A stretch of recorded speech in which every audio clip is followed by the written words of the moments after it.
So,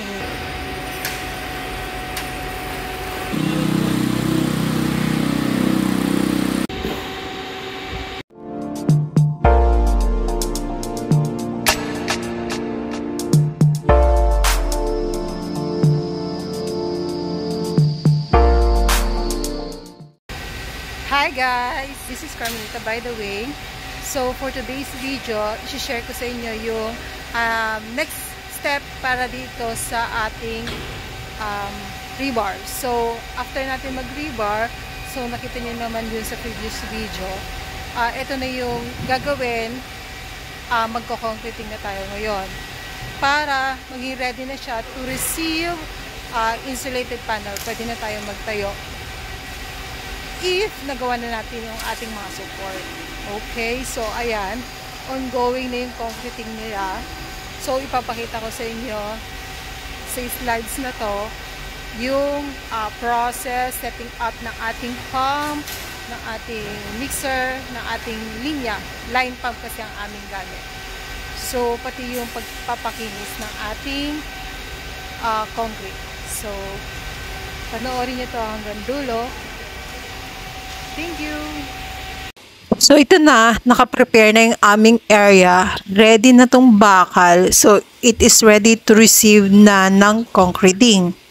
I recommend to always double check ang ating steel connections, yung mga bakal natin, yung mga terminations nito, kung lahat is nakatay at hindi ito nakadikit sa ating graba. So, after preparation, all set na tayo. Let's do the concreting works na. So, first is setting up nitong pump. Dahil hindi tayo direct pouring, so gagamit tayo ng pump. Dahil yung bubuhusan natin is nasa loob pa nitong building. So, dito ang setup sa labas. So, ikakabit lang natin itong mga tubo. So, sa bawat dugtungan, kailangan lagyan natin ito ng gasket and connector dito sa labas or clamp para hindi ito maghiwalay. Yung gasket nga pala, inilalagay para hindi mag-spill yung concrete. Of course, kailangan din ito natin lagyan ng connector or itong clamp na to. So, kailangan nating higpitan. So, ganun din yung process hanggang sa makarating tayo sa dulo. Make sure lang na mahigpit ang ating pagkakalagay sa lahat ng connections para hindi tayo magkaroon ng problema kapag nagbubuhos na tayo or meron na tayong concrete mixer na maglalagay ng konkreto dito sa ating pump. Ito yung magsisilbing tungtungan ng ating mga pipe during concrete pouring na. So, una kami magbubuhos dito sa ating left side after maayos nitong mga tubo na to. Ito na nga pala yung magiging itsura ng ating line pump kapag natapos na tayo mag-assemble nito. So, nag-aantay na lang tayo ng concrete delivery. By the way, we need to set up this first, etong rotary laser level. 1 to 2 set up, ma-check na natin o kung makukuha na natin yung mismong levelasyon ng ating flooring kahit nasa malayo tayo pag ito ang gamit natin. Later on in this video, makikita ninyo yung pagkuha ng levelasyon habang nagbubuhos. So ngayon, ito na, dumating na yung transit mixer natin. Bali, nag-order kami ng ready mix sa ating third-party supplier. In this way kasi, mas ma-attain natin yung compressive strength ng ating concrete. The third-party supplier, mas na-assure nila na yung requirements mo is ma-attain. And then, if ever na mag-fail during testing, sila rin yung liable para doon. So, responsibilidad nila yun just in case magkaroon ng failure. This is now the start ng ating pagpo-pour. So, yan. Etong bandang kaliwa ng ating project site. As you can see, manual yung pagkakalat ng ating semento. Then, with this laser level, nakikita niyo yung green na yan. Yan yung magsisilbing magiging indicator dun sa kabilang part ng ating instrument upang magsabi na eto na yung mismo yung levelasyon niya. So, ayan, makikita nyo dyan. Yung green light, kapag nasa gitna na, ibig sabihin, yan na yung levelasyon niya. O, diba? Napakadali pag meron kang ganitong instrumento. These one are the cylinders na paglalagyan natin ng ating samples, sample concrete para sa ating testing. This is how we do the sample. Of course, galing dun sa mismong batch ng ating concrete na in order, lalagyan natin itong mga cylinder ng concrete mix.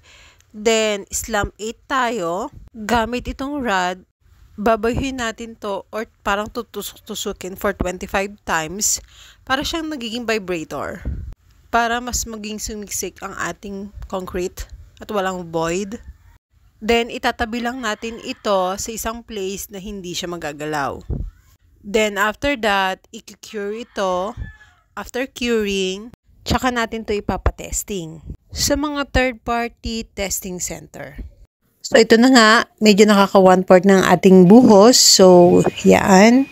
Mas makikita nyo, ginagamitan ulit ng laser level. Kung nakita nyo kanina, gagamitan din ito ng pambara.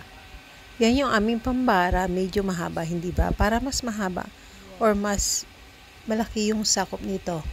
So, nakikita nyo yung ginagawa niya. Yan yung magsisilbing parang dugtungan ng ating buhos. Of course, sa laki ng area, medyo matatagalan pa para makapunta dito yung next na dugtong ng buhos nito. So, para mas magkaroon siya ng kapit, yan ang ginagawa namin. Ito yung forma namin para sa hangganan ng aming buhos para dito sa first layer ng aming floor slab. Ginamitan lang namin ito ng coco lumber and phenolic plywood. Phenolic plywood para mas makinis yung ating finish ng ating concrete pag tinanggal itong forma. So, ito na. Almost nasa finish line na tayo ng ating concreting works. So, after maikalat nitong buong konkreto, magkakaroon na tayo ng finishing. Eto. So, gamit itong power trowel or troweling machine, papakinisin ito yung ating concrete. So, for the meantime, hindi namin kailangan ng smooth finish gawa nung magkakaroon pa kami ng another layer like floor insulation and another top slab or wearing slab. So, for this one, base slab, rough finish lang ito. Para lang mas maging madali ang buhay natin, gumamit tayo ng machine. So, papadaanan natin ito horizontally. So, isang side from left to right. Then, papadaanan natin ito from top to down. Kumbaga, horizontal and vertical ang kanyang movement. Para mas ma-assure na madaanan natin ito at maging ma-attain natin yung finish niya. This is how the troweling machine looks like. So, nasira pa nga kung makikita. Yung isang plate nito. Yan yung inattach na plate para sa pagpapakinis. So, hindi na gamit yung troweling machine nito dahil sira na nga. Ito yung closer look kung paano gumagana itong troweling machine natin. Medyo tumigas-tigas na yung ibabaw na surface kaya naman nakakalapaglakad na tayo sa ibabaw or yung ating operator ng ating machine. Ganito lang yung finish ng aming flooring. So, tomorrow makikita ninyo kung ano talaga magiging tsura niya. By the way, we started ang aming buhos ng 9 AM, then we finish out around 5:30 hanggang magsi 6 o'clock na ng hapon. By the way, ang total volume pala nitong concrete, yung buhos namin is 84 cubic meters. And monolithic ito, so walang dugtungan. Meaning, minsan na lang kami nagbuhos in one day. Naging mabilis ang buhos dahil unang-una, nakaprepare na yung area. Pangalawa, continuous yung dating ng ating transit mixer. Gawa nung medyo malapit lang ang ating ready-mix concrete supplier. So, wala halos downtime yung ating pagbubuhos. Even lunchtime, dire-diretso pa rin ito. So, ito na nga pala yung kinabukasan. Ito na yung area namin. Ito na yung naging buhos niya. Kung makikita nyo, andyan pa yung mga markings nito. And then, ito, tingnan nyo yung tinanggal namin. Kung gaano ito kakinis yan. Tinanggal na yung forma. So, maganda ang pagkabuhos. Walang masyadong honeycomb or walang mga voids kung makikita ninyo. Meaning, napakaganda ng ating concrete and maganda yung pagkakakompact ng ating konkreto. Diniligan din pala namin itong concrete para ma-minimize yung heat and medyo ma-minimize yung cracking din ito. Siyempre masyado kasing mainit dito sa loob. For 3 days namin itong ginawa. So hanggang dito na lang guys. Kung bago ka dito sa aking channel, meron akong playlist dyan about construction work. Yung unang layer nito, yung ventilation pipe, yung rebar works, and itong concreting. At marami pang ibang about construction works. Aside from that, meron din akong about volleyball and cooking. If interesado ka, kindly like, share, and subscribe. And also, kung kailangan mo ng contractor na gagawa ng ganitong klaseng trabaho para sa'yo, don't hesitate to contact me. Message mo lang ako. Just click the link sa aking bio or sa aking banner para ma-redirect ka sa aking Facebook page. And hopefully we can work together. Thank you sa aking team who did all the preparation works and do these concreting works. Good job guys! Don't forget to like, comment, share, and subscribe on my YouTube channel and click the notification bell. Thanks for watching. Bye!